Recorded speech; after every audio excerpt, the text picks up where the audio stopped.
వి gold trusted gold buyers. మీరు తాకట్టు పెట్టిన బంగారాన్ని విడిపించి ఈ రోజు ఉన్న మార్కెట్ ధరకు కొనబడును.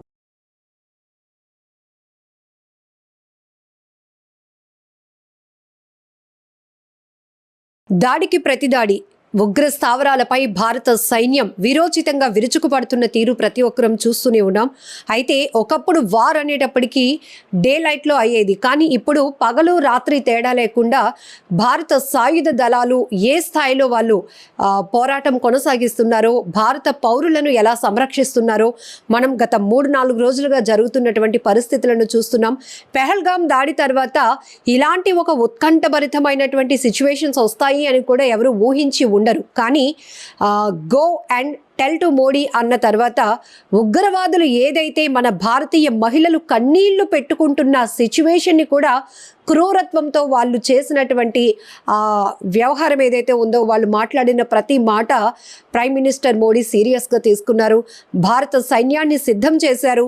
ఎలాంటి సిచ్యువేషన్లోనైనా యుద్ధానికి సిద్ధంగా మనం ఉండాలి, లోడెడ్ గన్స్ లాగా అని చెప్తున్నటువంటి మోటివేషన్ స్టేట్మెంట్స్ ఇవన్నీ మనం చూస్తూనే ఉన్నాం. సో అలానే పబ్లిక్ కూడా చాలా వరకు అవేర్నెస్ కల్పించే విధంగా సేఫ్టీ డ్రిల్స్ ఇవన్నీ కూడా ప్రతి ఒక్కరిని ఒక ప్రిపరేషన్లోనికి తీసుకెళ్ళినటువంటి సందర్భాలు. అయితే సోషల్ మీడియాలో ఈ మధ్య కాలంలో ఈ పెహల్గాం దాడి తర్వాత భారత సైన్యం బోర్డర్లో ఏదైతే వాళ్ళు చేస్తున్నటువంటి సేవల గురించి కావచ్చు, వాళ్ళు తిండి తిప్పలు మాని లేకపోతే అహర్నిశలు పనిచేస్తున్నటువంటి సర్వీసెస్కి సంబంధించిన వీడియోలు కూడా సోషల్ మీడియా వస్తున్నప్పుడు ప్రతి ఒక్కరూ ఒక రకమైన భావోద్వేగానికి గురవుతున్నారు. మనం ఈరోజు ఇంత హ్యాపీయెస్ట్ లైఫ్ లీడ్ చేస్తున్నామంటే ఎంతో దేశభక్తితో అక్కడ సేవ చేయడానికి వెళ్ళిన వాళ్ళు కనీసం కడుపు నిండా కూడా తినలేనటువంటి పరిస్థితిలో ఉన్నారు. రోజుల తరబడి వాళ్ళు ఎలాంటి ప్రిపరేషన్తో వెళ్తారు, ఇప్పుడు వార్లో పార్టిసిపేట్ చేస్తున్న వాళ్ళ పరిస్థితులు ఏంటి, ఇవన్నీ కూడా అక్కడ సర్వీస్ చేసి వచ్చినటువంటి మాజీ సైనికులు దుర్గారెడ్డి గారు మనతో పాటు ఉన్నారు, విశాఖపట్నం నుంచి, పెదవాల్తేరు నుంచి.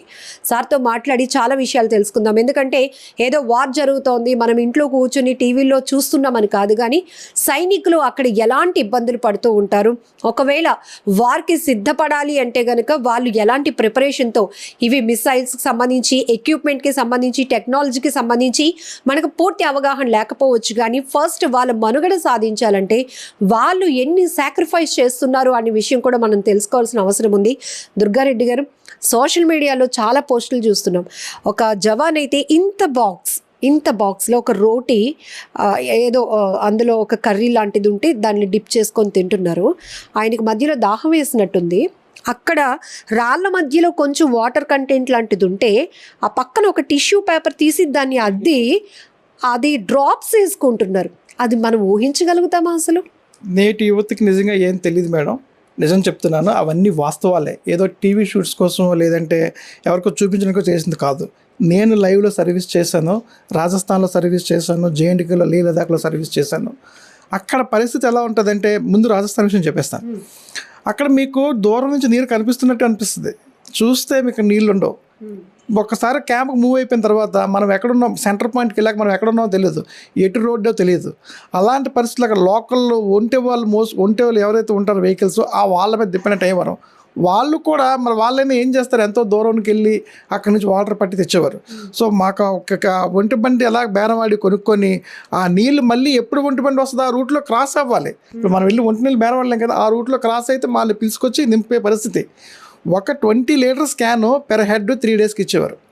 ఒక 20 లీటర్లు మీరు 20 నీళ్ళతో మీ వంటే వండుకుంటారా, మీరు బ్రష్ చేస్తారా, మీ కాలకృత్యాలు తీర్చుకుంటారా, లేదా మీరు మండు టెండలో నీళ్లు దాహం తీర్చుకుంటారా అనేది మీరే ఊహించండి. ఇప్పుడు నేటి యువతకి ఏంటంటే వాళ్ళకి తెలియదు అక్కడ ఆర్మీ ఏంటి ఏమీ తెలియదు. ఇప్పుడు వాళ్ళు ఏంటంటే ఆర్మీయా ఎందుకులే సాఫ్ట్వేర్ వైపు వెళ్ళిపోదాం, ఏదో ఉద్యోగాలు జీతాలు ఎక్కువ ఉంటాయి. కొంతమంది తల్లిదండ్రులు కూడా వాళ్ళ ప్రిపరేషన్ ఆర్మీ కోసం ఎవరిని పంపించట్లేదు. ఎందుకంటే ఇప్పుడు వార్ వచ్చింది కాబట్టి ప్రతి ఒక్కరిని ఆర్మీ అని ఏదో గుర్తిస్తున్నారు, సెల్యూట్లు ఏవో కొడుతున్నారు. కానీ యాక్చువల్గా అయితే ఆర్మీ వాళ్ళని ఒక యంత్రంలాగే వాడుకోవడం నేను చూసాను, అనుభవించాను కూడా. ఏదో క్యాంటీన్ సామాన్లు ఇవ్వడానికనో లేదా ఇంకేదో వాట్ ఎవర్ వాళ్ళకి దొరుకుతాయి సామాన్లు క్యాంటీన్లో కొద్దిగా ట్యాక్స్ తక్కువ మీద అలాగే చూస్తారు తప్ప ఇప్పుడు మళ్ళీ గుర్తిస్తున్నారు. యాక్చువల్గా నేను సర్వీస్లో ఉన్నప్పుడు రిజర్వేషన్ దొరికేది కాదు మాకు. నా మ్యారేజ్ కోసం 2005లో మ్యారేజ్ అయింది, అప్లికేషన్ ఇప్పటికీ కూడా భద్రంగా ఉంది. 10 days లీవ్ వచ్చాను నేను, ఓన్లీ 10 days. అప్పుడు ఓపీ పరాక్రమ్ మూవ్మెంట్లో ఇందిరా మూవ్మెంట్ అవుతుంది, ఇందిరా మూవ్మెంట్లో ఆఫీసర్స్ అందరికీ కూడా అప్పటికే లీవ్ శాంక్షన్ అయి ఉంది. 1 month శాంక్షన్ అయింది. ఎలా అంటే 10 days ఇచ్చారు నాకు, 10 days వచ్చాను. వచ్చాక లాస్ట్ మూమెంట్లో కొద్దిగా వాళ్ళు కనికరించి సరే అక్కడ నువ్వు డైరెక్ట్గా నువ్వు ఫీల్డ్లో రిపోర్ట్ చేయని చెప్పి కొద్దిగా ఎక్సెస్ చేశారు లీవ్. సో అలాంటి పరిస్థితి మేము ఫేస్ చేసాం. ఇప్పుడు ఉన్నటువంటి పరిస్థితులు, పెహల్గాం దాడి తర్వాత మనం చూసాం, ప్రతి ఒక్కరూ ఆ మహిళలు రోధించిన తీరు, ఖచ్చితంగా మాకు న్యాయం జరుగుతుంది, న్యాయం చేస్తారు మోడీ గారు అని నమ్మినటువంటి బాధిత మహిళలు ఎవరైతే ఉన్నారో, అటు మన వైజాగ్లో చంద్రమౌళి గారి వైఫ్ కావచ్చు, లేకపోతే నెల్లూరు కావలి నుంచి మధుసూదన్ గారి వైఫ్, ఆ బాబు, ఆమె మాట్లాడిన మాటలు ఇప్పటికీ కూడా, ఈ దాడి మొదలైన, ఈ ఆపరేషన్ సింధూర్ మొదలైన తర్వాత కూడా ఫస్ట్ మీడియా ముందుకు వచ్చి ఆమె థ్యాంక్స్ టు ప్రైమ్ మినిస్టర్ అని కూడా చెప్పడం జరిగింది. అంటే ఒక కుటుంబ సభ్యుల్లో ఒకరికి బాధేస్తే మిగతా వాళ్ళు ఆ పెయిన్ ఎలా షేర్ చేసుకుంటారో, ఒక భారతీయ మహిళకు జరిగిన అన్యాయాన్ని ఈరోజు మన కేంద్ర ప్రభుత్వం ఆ స్థాయిలో తీసుకోవడం మనం చూస్తున్నాం.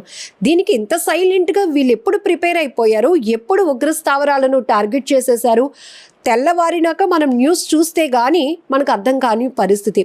అంటే ఇంత వ్యూహాత్మకంగా ఉంటుంది. 100% మేడం. మీరు భారతదేశం యొక్క ఇంటెలిజెన్స్ని, భారతదేశం యొక్క శక్తి సామర్థ్యాలని, ఆర్మీని తక్కువ అంచనా వేశారు. ఇప్పుడు ఆ తక్కువ అంచనా వేసే స్థితిలో ఎవరైనా వాళ్ళు ఊహకు అందనట్టుగా మనం దీటైన సమాధానం మన కేంద్ర ప్రధానమంత్రి గారు, తర్వాత మన ఆర్మీ ఇచ్చింది. వాళ్ళు ఇప్పుడు అర్థమైపోయింది అందరికీ కూడా. అప్పట్లో 94 సంగతి చెప్తున్నాను, కేవలం ల్యాండ్ లైన్ ఫోను అక్కడ డిఫెన్స్ ఏరియాలో ఉండేవి, ఇక్కడ కూడా ల్యాండ్ లైన్ ఉండేవి. ఇక్కడ ల్యాండ్ లైన్ కూడా ఎవరో మూతుబారి ఇంట్లో ఉండేవి. మనం ఫోన్ చేస్తే సార్ మీరు సో వాళ్ళ అబ్బాయినండి, మా నాన్నగారిని పిల్లండి, వాళ్ళకి మా నాన్నగారికి కొంచెం లైసెన్స్ బాగుంటే పిలుస్తారు, లేకపోతే లేదు మీ ఇంట్లో ఎవరని చెప్పేసి ఆ పరిస్థితి నుంచి, అంటే కేవలం ఫోన్లు సమకూర్చుకోలేని పరిస్థితి నుంచి యుద్ధ ట్యాంకులు. అప్పుడు మన గోవా చీఫ్ మినిస్టర్గా ఉన్న మన ఆయన ఇప్పుడు చూడండి, ఆయన కొనబట్టే కదా S-400 కొనబట్టే కదా అప్పుడు రక్షణ మంత్రిగా ఉండేవారు. అవే ఇప్పుడు ఆయుధాలు మనకు ఉపయోగపడ్డాయి. ప్రతిపక్షాలు ఎవరండి ఏవండి వాళ్ళు విమర్శించడం కామన్, వాళ్ళ రాజకీయ ఓట్ల కోసం ఏవో విమర్శిస్తారు, చేయట్లా చేయలేదు. ఇప్పుడు మాత్రం అందరూ వన్ స్టాండ్ అయిపోయారు, వన్ స్టాండ్ మాట్లాడుకుంటున్నారు, S-400 కోసం మాట్లాడుతున్నారు. అప్పుడు ఏమన్నారు, ఇవన్నీ ఏదో దేనికైనా గోటాలా జరిగిపోయింది, ఆ గోటాలా జరిగిపోయింది, ఈ గోట జరిగిపోయింది. ఇప్పుడు ఆ క్షిపణి కానీ అడ్డుకున్న క్షిపణి కానీ లేకపోతే మన పరిస్థితి ఏమింటుంది. సో అందుకనే దాంతోడు పాక్ వాళ్ళు ఇప్పుడు డ్రోన్ సిస్టమ్, డ్రోన్ టెక్నాలజీ వాడుతున్నారు. సో ఇంత సమర్థవంతంగా మనం S-400 ముందు పెట్టి ఇమ్మీడియట్గా తిప్పగొడుతున్నామంటే 100% దాని భారత యొక్క సుదర్శన చక్ర భారతదేశం యొక్క గొప్పతనం అండి. ముందు చూపుతో మనం కేంద్ర ప్రభుత్వం ఏదైతే మోడీ గారు చేస్తున్నారో అవన్నీ ముందు చూపుతో చేస్తున్నారు. మీరు ప్రతి చర్య కేంద్ర ప్రభుత్వం చేస్తున్న మోడీ గారు ప్రతి చర్యని గమనించండి. అప్పట్లో వాళ్ళకి అర్థమయ్యేది కాదు, ఎందుకు డిమోటివేషన్ చేశారు, డబ్బులు ఎందుకు, మనకి క్యాష్ 500 నోట్లు 1000 రూపాయల నోట్లు క్యాన్సిల్ చేశారు. అందరూ విమర్శించారు, ఎందుకంటే మేము ఎంత లైన్లో నిల్చోవాలి, ఏంటిది చేయాల్సిన వాళ్ళకి నాలెడ్జ్ లేక. ఎక్కడైతే పీఓకేలో ఉన్నారో వాళ్ళందరూ కూడా మన కరెన్సీ దొంగ నోట్లు ముద్రించేసి చాలామంది చేసుకుని ఆ డబ్బులతో వాళ్ళు పోషించి డూప్లికేట్ నోట్లు చాలా వచ్చాయి. అవన్నీ ఎప్పుడైతే నైట్ రేపటి నుంచి ఇంకా పాత నోట్లు చల్లవు అనగా ర్యాపిడ్ యాక్షన్, అలాంటి డెసిషన్ తీసుకునే నాయకుడు మన దేశంలో ఉండడం మనకు నిజంగా గర్వకారణం. ఆయనకి మనస్ఫూర్తిగా నేను సెల్యూట్ చేస్తున్నాను. ఇంకో ప్లస్ పాయింట్ మనకి ఏంటంటే, ఆయనతో ఉన్న టీంని ఒక్కసారి మీరు చూడండి, ఒక్కొక్కరు సింహంలా ఉంటారు. అజిత్ దోవల్ గారు అయితేనేమి, రాజ్నాథ్ సింగ్ గారు అయితేనేమి, వీళ్ళందరూ కూడా మంచి డెసిషన్, సరైన టీం. ఆయన వెనకాల ఉన్న టీం కూడా. ఎందుకు మన 2 మహిళలు వెళ్ళి వాళ్ళకి జవాబు చెప్పొచ్చారంటే, 2 మహిళలు ముందు పెట్టి కొట్టారంటే మీరు ఆలోచించుకోండి. మీకు మహిళలే మీకు అంత ధీటుగా సమాధానం ఇచ్చారంటే, కొద్ది కేసాలను పౌరుషంగా ఉన్న వెళ్ళి అధికారులు కానీ వెళ్ళుంటే తొక్కతి ఇంకా ఈరోజు క్లోజ్ అయిపోయింది వారు. వాళ్ళు చిన్న జలకిస్తేనే వాళ్ళకి అంతా అక్కడ తడిచిపోయింది పాకిస్తాన్కి. నిరంతరం కత్తి మీద సాములానే ఉంటుంది ఫోర్స్ యొక్క డ్యూటీ. కానీ ఇక్కడ ప్రిపరేషన్, ఒక వార్ ఇంకా జరిగితే కనుక మనం ఎట్లా ఉండాలి, లోడెడ్ గన్స్ లెక్క, ఇలాంటి ఆత్మస్థైర్యం కానీ వాళ్ళని మానసికంగా మెంటలీ ఎలా ప్రిపేర్ చేస్తారు? ఎప్పటికప్పుడు ట్రైనింగ్లో మనకి ఇదేనండి వీరత్వం నేర్పుతారు. అదే మరి డిఫెన్స్ ట్రైనింగ్ అంటే, ఎందుకంటే ప్రతి అవుటర్ కంట్రీస్లో చూడండి, ప్రతి దేశంలో కూడా కంపల్సరీ 3 years లేదా 5 years మినిమం సర్వీస్ మీరు డిఫెన్స్ కోసం చేస్తేనే ఫర్దర్ సివిల్ జాబ్స్కైనా దేనికైనా అర్హులు అని చెప్పి ప్రతి రాజ్యాల్లో ఉంది. వేరే ఇండియాలో లేదు. అది కూడా ఇక్కడ పెట్టాలి. అది అగ్నివీర్ రూపంలో తీసుకొచ్చారు, అది సక్సెస్ అయినట్టే. ఎందుకంటే ఇప్పుడు వీళ్ళకి ఎప్పుడు రాంగ్ ట్రాక్లోకి వెళ్తారు, యువతే రాంగ్ ట్రాక్లోకి వెళ్ళిపోతారు. వాళ్ళు బాగుపడాలన్నా లేదా దేశం బాగుపడాలన్నా వాళ్ళే ముఖ్యం, వాళ్ళు బాగుపడాలన్నా ఆ ఏజే ముఖ్యం, ఆ టీనేజ్ ముఖ్యం. ఆ ఏజ్లో డిసిప్లిన్ వచ్చారనుకోండి, ఇంకా లైఫ్ లాంగ్ డిసిప్లిన్లో ఉంటారు. సో అందుకని యువతకు కూడా అందరికీ కూడా చెప్తున్నాం, ముందు మీరు ఏదైతే ఇప్పుడు సోషల్ మీడియాలో ఉండొద్దు చూడొద్దు అని ఎవరికి చెప్పను యువతకి. ఇంకా అందులో లేకపోతే మళ్ళీ వెనకబడిపోతారు. ఉండాలి, ఎంత నేర్చుకోవాలి అంత నేర్చుకోవాలి. ఫిజికల్ ఫిట్నెస్ కంపల్సరీ రావాలి. ప్రతి ఒక్క కుర్రోడు కూడా, ప్రతి యువత కూడా నేను సిద్ధం అన్నట్టు ఉండాలి. అంతేగాని మొన్న చూశాను కొంతమంది కుర్రోళ్ళు, మేము చిన్న ర్యాలీ చేసి అక్కడ కొంతమంది కుర్రోళ్ళు కలిశారు, పిఎల్ చెప్పకలు మాతో జాయిన్ అవ్వండి అంటే అలా అంకుల్ మీరు చేయండి అంకుల్ అనేసారు. అంటే బాధ అనిపించింది, వీళ్ళు ఏంటి వెనకడుగు వేస్తున్నారు అని. అంటే ఈరోజు దుర్గారెడ్డి గారు ఒక సినిమాలో ఒక సిచ్యువేషన్ ఉంటుంది. అంటే ఆర్మీలో వంట గరిట పట్టుకున్న ప్రతి ఓడు కూడా అవసరానికి గన్ పట్టుకోవడానికి సిద్ధంగా ఉంటాడు. 100%. చూడండి రాజస్థాన్ షూటింగ్ సందేశం, అందులో ఒక పక్క గరిట తిప్పుతుంటే పక్కన గన్ ఉంటుంది. మీరు చూసారా బోర్డర్ సినిమా చూడండి, అందులో ఈ సినిమా మొత్తం సీన్ అంతా చూపించారు. అయితే సినిమాల్లో చూసింది బయట ఒకటి వేరే ఏం కాదు. ఏదైతే జరుగుతుందో కొంత హింట్ సినిమా వాళ్ళకి ఉంటుంది కదా, సినిమా దాన్ని బేస్ చేసుకొని తీస్తారు. ఇది 100% ఆర్మీలో ఏ ట్రేడ్ అయినా సరే ఆ ట్రేడ్ వర్క్ చేయాలి. ఏదైతే మీకు XYZ ట్రేడ్ ఇచ్చారో అది చేస్తూనే యుద్ధానికి సిద్ధంగా ఉండాలి. అలా అంటేనే మేము సోల్జర్స్. అమ్మో నేను నీ ట్రేడ్లో జాయిన్ అయ్యాను కదా, నేను ఈ ట్రేడ్లో చేస్తాను. ఫర్ ఎగ్జాంపుల్ మీడియా ఉన్నారు, మాకు నేను రిపోర్టర్ కానీ అనలేం. ఒకసారి డిఫెన్స్ లేకపోతే మీ పీస్ వర్క్లో మీ పని మీరు చేయాలి. వేరాజ్ గవర్నమెంట్ దేశానికి మనకి అవసరం అయిందన్నప్పుడు గన్ పట్టుకోవాల్సిందే. అందులో నేను భోజనం చేయలేదు సార్, నాకు ఆకలి వేస్తుంది, అలా ఉండదు. మీ ఆకలి అంటే గుర్తొచ్చింది సార్, ఇదే సోషల్ మీడియా మనకి చాలా నాలెడ్జ్ ఇస్తుంది. కొన్ని ఎమోషనల్ వీడియో చూడకూడని కూడా కంటపడుతున్నాయి. అందులో అసలు ఏం తీసుకెళ్తారు అంటే ఈ యుద్ధానికి, యుద్ధం రావచ్చు రాకపోవచ్చు, కానీ ఇప్పుడున్న ఉద్రిక్త పరిస్థితులను ఫేస్ చేయాలన్నా కూడా చాలా ఎఫెక్టివ్గా ఉండాలి, స్ట్రెంగ్గా ఉండాలి. కానీ ఇంత బాక్స్లో ఒక్క రోటీ ఇట్లా చూస్తున్నాము అంటే మనకు తెలియదు కాబట్టి కడుపు నిండా తినలేని పరిస్థితిలో ఆర్మీ వాళ్ళు ఉంటున్నారా అని బాధపడుతున్నాం. అది పక్కన పెడితే ఇప్పుడు ఒక 10 రోజులకో 15 రోజులకో 5 రోజులకో ఇట్లాంటి ప్రిపరేషన్తో వెళ్ళినప్పుడు ఏం క్యారీ చేస్తారు తినడానికి? 3 days వరకు మీకు మూవ్మెంట్ అయినంటనే వాళ్ళకి ఆర్డర్స్ వచ్చేస్తాయి. బాగా రెడీ అయిపోయింది. ఆల్రెడీ మూవ్మెంట్ చూసారు కదా మీరు. చాలామంది అడుగుతున్నారు, మనకి 22న అయితే లాస్ట్ మంత్ April 22 అయితే 7th May వరకు ఎందుకు వెయిట్ చేశారని సోకాల్ లీడర్స్ కొంతమంది డిబేట్స్ అంటున్నారు.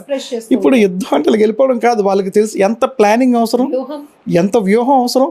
మీరు ఒకటి చూసారో చూడలేదో, ఫస్ట్ అటాక్ మనది సింధూరం పేరుతో అటాక్ అయినప్పుడు కేవలం ఉగ్రవాదులే టార్గెట్ చేసాం. కేవలం ఉగ్రవాదులే. మన గవర్నమెంట్ కానీ, మన ప్రభుత్వం కానీ, మన ఆర్మీ ఫోర్సెస్ కానీ సామాన్యులకి అది పాకిస్తాన్ పౌరులైనా against terrorism only. Again I'm telling చెప్తున్నాను, కేవలం ఈ యుద్ధం టెర్రరిస్టులతోటే, మతంతో కాదు, దేశంతో కాదు, టెర్రరిస్టులతోటే. కాకపోతే ఆ టెర్రరిస్టులకి ఒక దేశం ఆర్థిక సాయంగా ఒత్తాసు పలుకుతుంది కాబట్టి వాళ్ళు ఇప్పుడు నిన్న ఎవరైతే ముష్కరులు చనిపోయారో వాళ్ళు వెనకాల ఆ దేశం వెళ్ళి డిఫెన్స్ వాళ్ళు వెళ్ళి సపోర్ట్ చేయడం ఏంటంటే జెండా కప్పడం, అది రాంగా కదా. ప్రపంచ మీడియా చూస్తుందా చూడలేదా? ఇవన్నీ తెలిసినా కూడా, అందరికీ తెలిసినా కూడా మళ్ళీ మాకు ఉగ్రవాదకు సంబంధం లేదంటే ఎవరు నమ్ముతారు? UN అబ్జర్వ్ చేస్తున్నా, అందరూ అబ్జర్వ్ చేస్తున్నారు. మనం చేతులు కట్టుకొని ఇంకా శాంతియుతం అంటే కనుక ఇంకా లాస్ అయిపోవాల్సి వస్తుంది, ఇంకా లాస్ అవుతుంది. ఇప్పుడు సరే ఇప్పటికే మనం కాశ్మీర్లో శాంతియుత వాతావరణాన్ని చూడలేకపోతున్నాము అని చెప్పడానికి పహల్గామ్ దాడి 100%. ఇప్పుడు ఏంటంటే మెయిన్ అక్కడ లోకలీర్స్కి మన మోడీ గారు వచ్చిన తర్వాత చాలా ఫెసిలిటీస్ చేశారు. 370 ఆర్టికల్ తీసిన తర్వాత తీయాలి కూడా. అక్కడ తీయడం వల్ల కొంత స్వతంత్ర భద్రత పోయి జనావాసులు అందరిలో కలిసినప్పుడు అక్కడ టూరిజం కూడా పెరిగింది. కానీ ఇంకా అక్కడ బార్డర్లో ఉన్న ఉగ్రవాద చర్యలు జరుగుతున్నాయంటే వాళ్ళు ఉనికిని కాపాడుకోవడం కోసం. అంటే ఇప్పుడు అందరూ మర్చిపోయారు అనుకోండి, ఏదో ఒక ఈవెంట్ చేస్తానే కదా గుర్తొస్తుంది. వాళ్ళ ఈవెంట్లు ఇంకేం ఉండవు, వాళ్ళ ఈవెంట్లు చంపడమే. అమాయకులు చంపడం, డిఫెన్స్ వాళ్ళు చంపడం. డిఫెన్స్ వాళ్ళ దగ్గరికి రాలేరు, ఎందుకంటే డిఫెన్స్ చాలా స్ట్రాంగ్గా ఉంది. ఇప్పుడు వీళ్ళు దొరికారు, వాళ్ళకి అమాయకులు దొరికారు. వాళ్ళ ఉనికిని కాపాడడం కోసం మాత్రమే ఇలాంటి పిరికిపని చర్యలు చేశారు. దానికి దీటైన సమాధానం ఇద్దరు మహిళలు, ఒక సిక్ మహిళ, ఒక ముస్లిం మహిళలతోనే కొట్టించాడు. ఈ సింధూరంతోనే వాళ్ళ సింధూరం తీయించాడు. ఇది ఇప్పుడు ఎందుకు మళ్ళీ జరిగిందంటే వాళ్ళు రీఅటాక్ మనకి ఆ బార్డర్ ఏరియాలో సామాన్య ప్రజలు చంపారు కాబట్టి మళ్ళీ వేశారు కాబట్టి మరి వీళ్ళు వెనకాలేదు. ఇప్పుడు మన గవర్నమెంట్, మన త్రివిధ దళాల మోటో ఏంటి? సామాన్యులకు మేము హాని చెయ్యము, మీరు చేస్తే మేము ఊరుకోం. ఆ రోజులు పోయాయి. ఇక్కడ ఈ చెంప మీద కొడితే ఈ చెంప చూపించండి అనే నాయకుల రోజులు పోయాయి. ఇంకా ఈ చెంప మీద కొడితే ఈ చెంప చూపించండి, నేను శాంతియుతంగానే అంతా సాధించాను అని ఎవరైనా అంటే అప్పుడు గతంలో మనకి నేర్పించింది అలాగే, పుస్తకాల్లో రాసింది అలాగే, శాంతియుతంగా అంతా సాధించాం. కానీ బ్యాక్గ్రౌండ్లో మరి చాలామంది అమరవీరులు, ఎంతోమంది స్వతంత్ర యోధులతో ప్రాణాలపై వాళ్ళ సంగతి ఏంటి? వాళ్ళ ప్రాణాలు ఉత్తున ఎందుకు తీస్తారా? తీయలేదు. వాళ్ళు పోరాటం చేశారు. వాళ్ళందరూ సమైక్యంగా పోరాటం చేశాక ఎవరికో ఒకరికి క్రెడిట్ ఇవ్వాలి. కాబట్టి అప్పుడున్న గవర్నమెంట్ ఎవరికో అంటే ఈ ముందు నడిపే వ్యక్తి ఉంటారు కాబట్టి వాళ్ళ పేరు అలాగా హైలైట్ చేసుకొచ్చి పుస్తకాల్లో రాశారు. అదే మనం తెలియని యువతకి అదే కదా. ఇప్పుడు ఈ ఆపరేషన్ సింధూర్కి లీడ్ చేసిన క్యాడర్ ఆఫీసర్స్ ఎవరైనా కావచ్చు, కానీ ఈ పోరాటంలో పాల్గొన్న ప్రతి ఒక్కరు, ఈవెన్ మీరు చెప్పారు ఆర్మీలో పనిచేసిన వంట వ్యక్తి కూడా గన్ పట్టిన వాళ్ళకు కూడా క్రెడిట్ వెళ్తుంది 100%. ఇప్పుడు అక్కడ ఉన్న బెటాలియన్ ఎంతమంది ఉన్నారో అందరికీ credit goes to each and every one. కోల్పోయాం. ఇప్పుడు ఈ వార్లో కోల్పోయాం. రెగ్యులర్గా జేఎండ్కే బార్డర్ అవ్వండి, ఆ బార్డర్ అవ్వండి, రెగ్యులర్గా ఏదో ఒక ఇన్సిడెంట్ అవుతూనే ఉంటుంది. అవన్నీ బయటికి రావు, మీడియాకి చెప్పరు, ఎందుకంటే క్యాజువాలిటీస్ అవుతుంటాయి, కామన్ అది. ఇప్పుడు ఇంత పెద్ద పహల్గామో ఎంత పెద్ద ఘటన అయింది, సివిలియన్స్ అటాక్ చేశారు కాబట్టి అవుతుంది. డిఫెన్స్ జీవితం అంటే మేము ఫేస్ చేసాం. ఎన్ని ఫేస్ చేస్తున్నా కూడా రిజర్వేషన్ లేకుండా ఇప్పుడు కూడా రిజర్వేషన్ ఉండట్లేదండి. బాత్రూమ్ స్లీపర్ క్లాస్, ఇప్పుడు స్లీపర్ ఏసీ కోచ్లు ఇప్పుడు పెరిగాయి. అప్పుడు అన్ని స్లీపర్ కోచ్లు ఎక్కువ ఉండేవి. ఏసీలో వెళ్తున్నారంటే కోటీశ్వర్లు వాళ్ళు. ఆ స్లీపర్ కోచ్లో పక్కన బాత్రూమ్ దగ్గర కూర్చొని జర్నీ చేసిన రోజులు నేను మర్చిపోలేను. మా వైఫ్ ప్రెగ్నెంట్, మేము అక్కడ అలహాబాద్లో ఉండేవాడిని. వస్తే అప్పుడు రిజర్వేషన్ కన్ఫర్మ్ అవ్వలేదు, వెయిటింగ్ లిస్టే.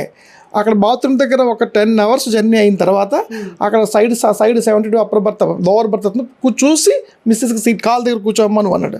12 hours జర్నీ అయ్యాక రిమైనింగ్ జర్నీ నేను కంటిన్యూస్ వనజయంతి ఎక్స్ప్రెస్ బాత్రూమ్ దగ్గర కూర్చొని వచ్చాను. అలా సూట్ కేసు మీద కూర్చొనే వచ్చాను. అప్పుడు మేము కూర్చొని జర్నీ చేసేటప్పుడు ఆల్మోస్ట్ తెలిసిపోద్ది అందరికీ, డిఫెన్స్ వాళ్ళని కటింగ్గా చూసి తెలిసిపోద్ది. అయినా సరే జాలిపడేవారు ఏం కాదు. అంటే వాళ్ళ టికెట్లో ఏదో చూస్తారు అంత హాని, అక్కడే వాష్ చేస్తారు, అక్కడే మా మీద నీళ్ళు దులిపి వెళ్ళిపోయేవారు. అండ్ మాకంటే బాధ అయితే అనిపించింది, ఏంటి డిఫెన్స్కి ఇంతైనా రెస్పెక్ట్ అని. కానీ ఏం చేస్తాం, ఏం చేయాలి, రిజర్వేషన్ లేదు.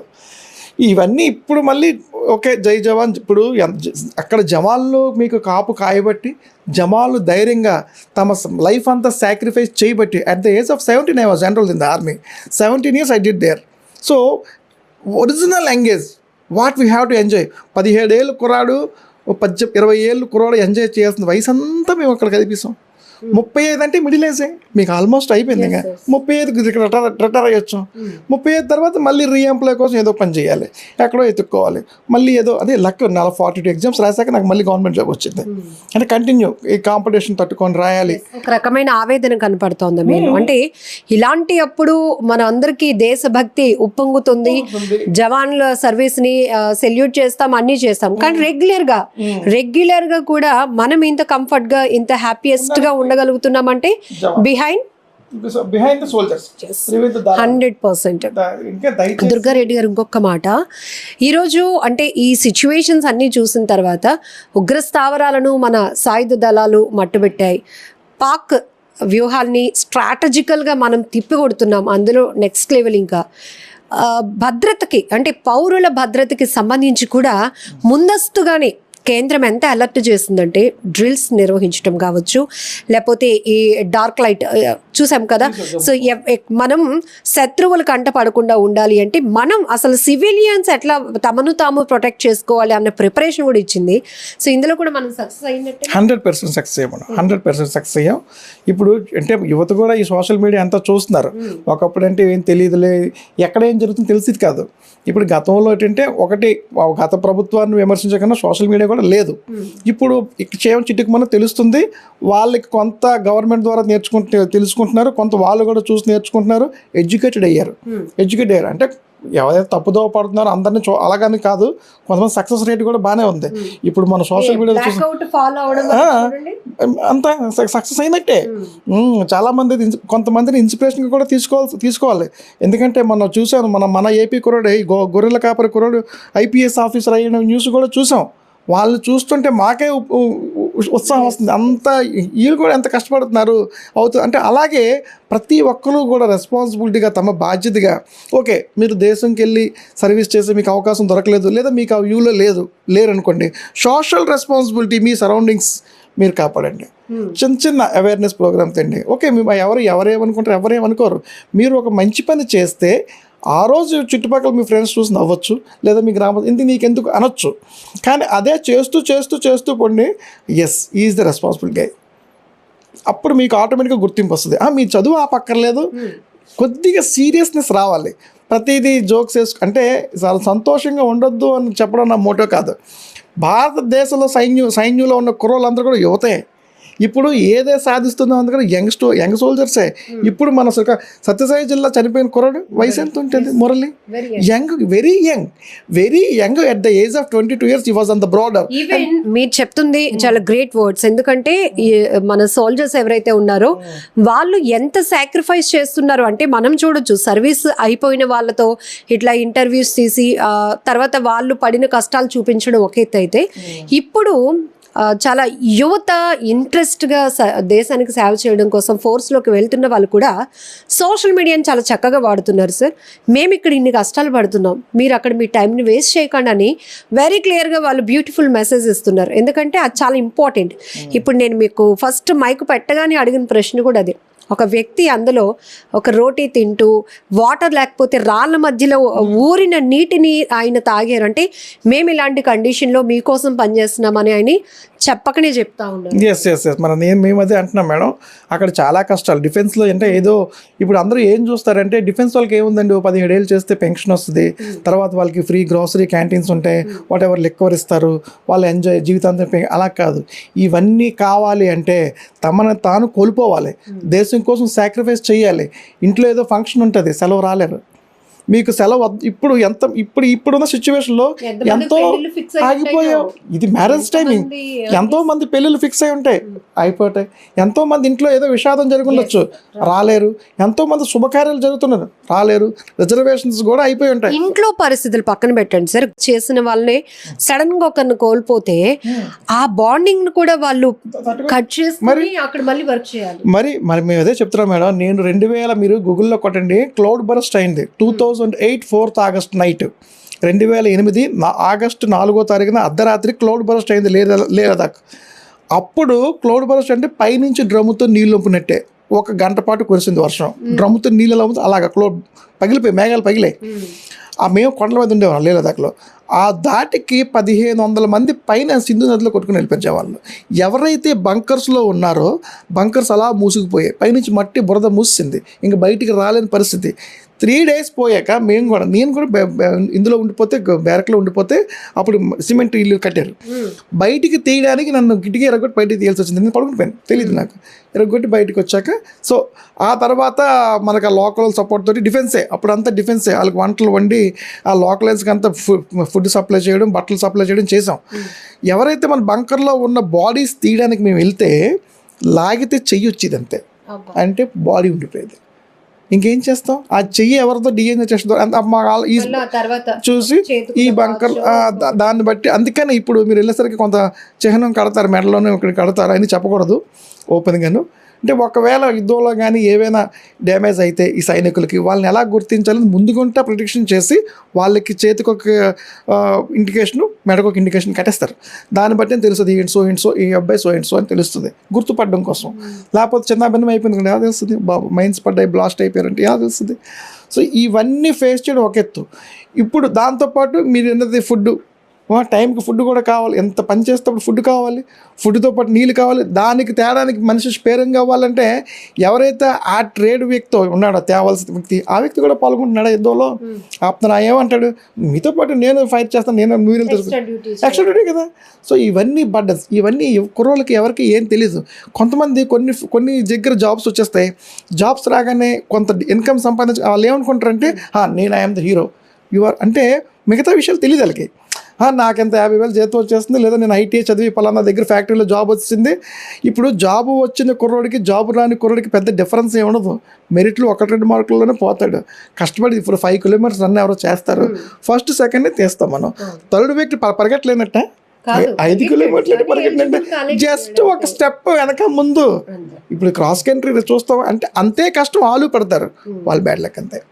మీకు ముద్ర రాసి పెట్టిన రాసి పెట్టలేదు. కానీ మాట అండి, ఇప్పుడు ఒక మాజీ సైనికులుగా మీరు చెప్పండి, మోడీ గారు ఒక స్టేట్మెంట్ ఇచ్చారు, ఖచ్చితమైన ప్రతీకార చర్య ఉంటుందని. మీరు ఎక్స్పెక్ట్ చేశారా ఇట్లాంటి అటాక్స్ ఖచ్చితంగా జరుగుతాయి? 100% మేడం, నేనైతే 100% ఎక్స్పెక్ట్ చేశాను. కొంతమంది అంటారు యుద్ధం రాకుండా ఉంటే బాగుండేమని, ఎవరో ఒపీనియన్ వాళ్ళు చెప్తారు. కానీ మేమైతే ఎక్స్పెక్ట్ చేసాం. ఎందుకంటే ఆయన మోడీ గారు లాగా డెసిషన్ మేకరు. నేనైతే చూడలేదు, భవిష్యత్తులో మరి చూస్తానో చూడలేదు తెలియదు. ఇది దీటైన చర్య, ఇలాంటి చర్య నేను ఎక్స్పెక్ట్ చేశాను. ఇంత గట్టిగా, కానీ ఇంత ఇలా చేస్తే ఒక నైట్ దొలగొడతాను అనుకోలేదు. మా వీర మహిళలు ఇద్దరికి కూడా జోహార్లు బీడేయమని చెప్తున్నాను. Big salute. మా సోదరిమణి, my sister Sofiya, my sister Vikram Singh madam గారికి, వింగ్ కమాండర్ మేడంకి ఇద్దరికి కూడా salute. Because Vyomika Singh both are did good job. యుద్ధంకి సిద్ధం అవుతున్నారు, వాళ్ళు ఎక్కుతున్నారు జెట్లు అంటే తిరిగి వస్తావో రామో అన్న అందరికీ ఉంటుంది. అమ్మో అక్కడికి వెళ్ళి బార్డర్స్కి వెళ్ళి మీరు వాళ్ళని కొట్టి మళ్ళీ రిటర్న్ రావాలి. ఇప్పుడు మనం ఎంత సిద్ధంగా ఉన్నామో వాళ్ళు అంత సిద్ధంగా ఉంటారు కదా. అమ్మో వస్తున్నాయి జట్లు వస్తున్నాయంటే వాళ్ళు కూడా ఇవ్వచ్చు, రావచ్చు రాకపోవచ్చు, ప్రతి వ్యూహాలతో వాళ్ళు ఉంటారు కదా. ఇప్పుడు ఈ సిచ్యువేషన్ ఫ్రీ సిచ్యువేషన్ కాదు కదా. కానీ వాళ్ళు అంత ధైర్యంగా లీడ్ చేసి, అంటే వెనకాల టీం ఉంటుందని ఉంటారు, కానీ ముందు వీళ్ళు లీడ్ చేశారు. వెళ్ళి వాళ్ళు అక్కడ మిజైల్స్ కొట్టేసి మళ్ళీ రిటర్న్ వచ్చేస్తారు. అది నిజంగా విక్టరీ.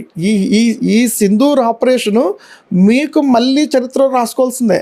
ఇంకా ఈ జనరేషన్ మీ వెరీ లక్కీ పీపుల్. ఇప్పుడైతే జనరేషన్ ఎవరు ఉన్నారో కరోనా చూసి పహల్గామ్ దాడి చూడటం మన జీవితంలో ఒక బ్యాడ్ ఎక్స్పీరియన్స్ అయితే, ఆపరేషన్ సింధూర్ ఎక్స్పీరియన్స్, ఈ మాటలు కానీ, ఈ డిబేట్స్ లో కానీ, ఈ జర్నలిజం కానీ, లేకపోతే మీరు షేర్ చేసుకున్న మాటలు మనందరికి ఒక గ్రేట్ ఎక్స్పీరియన్స్. 100% ఇలాంటి అంటే మళ్ళీ ఇలాంటి జరగకూడదు. ఎందుకు జరగకూడదు అంటే ఏది జరిగినా ప్రతిచర్యగా మనం చేస్తాం. కొంత నష్టం అనేది ఆ రెండు వైపులా ఉంటుంది. అయితే నష్టం మూర్ఖులకు జరిగితే పర్వాలేదు, మంచి వాళ్ళకి జరిగితే బాధ. నష్టం ఎటు జరిగినా నష్టమే. కానీ ఇది మాత్రం ఇది హిస్టరీయే, రిపీటెడ్ హిస్టరీ. దీన్ని మీరు చరిత్రలో గుర్తుంచుకోవాల్సిందే.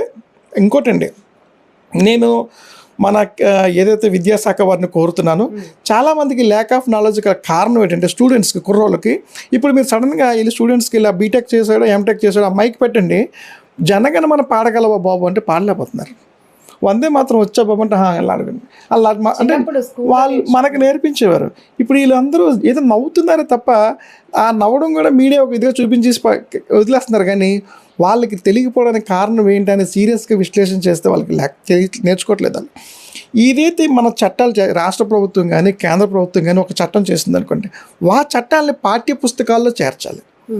వాట్ ఈజ్ యూసీసీ ఏదో అంటే ఈ రోజు చేస్తే రేపు పెట్టి మనకు అనట్లేదు. ఒక 5 years గ్యాప్లో ఇన్ని అయ్యాయి అనుకోండి, అవన్నీ డిగ్రీ వచ్చాక పెడుతున్నారు.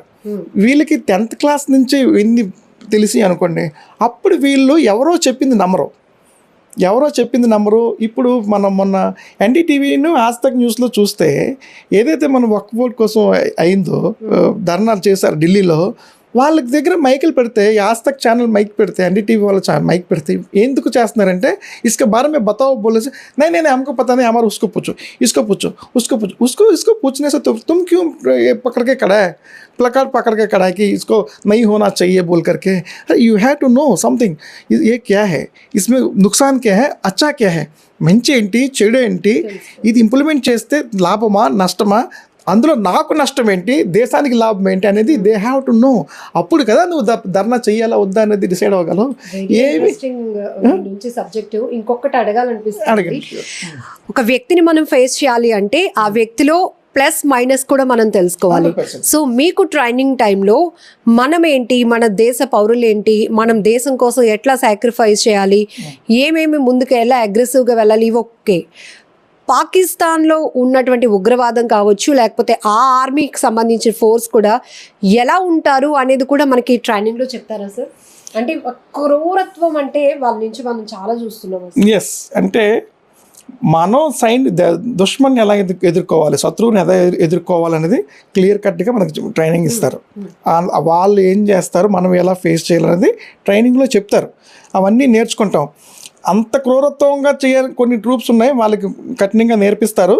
దాన్ని మనం కమాండో అని, బ్లాక్ క్యాట్ అని రకరకాల పేర్లతో పిలుస్తాం. అవన్నీ ఇప్పుడు సీక్రెట్స్ చెప్పకూడదా చెప్పొచ్చా అనే కన్నా ప్రతిదీ కూడా గూగుల్లో తెలిసిపోతుంది.